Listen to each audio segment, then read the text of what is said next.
So this is how we can stop the iPhone pictures in messages from showing in the Photos app. So let's get started. Let me show you how it works.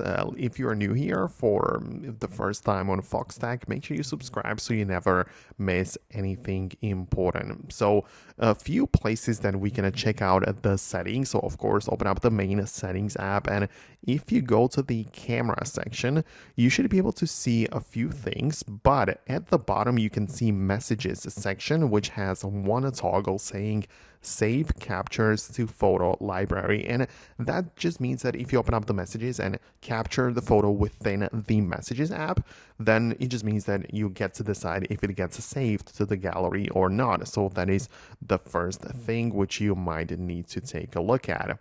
The other one is by going to the settings app, tapping on apps at the bottom, and from the list of apps, go to messages. And in here, you might as well just take a look at all of the things which you can change and kind of like edit in this page, but we are interested in the photos section. So you need to actually tap on the menu, which is called Shared with You, and it just shows you by the little description there that this content shared in messages can automatically appear in selected apps. And when you turn it off, content that you have that you receive through messages will not appear in those apps. And there are actually many apps available, but the Photos app are most definitely right there. So you can see that you can disable the Photos app and you just like disconnect the messages from Photos, and it will not save anything in your gallery anymore.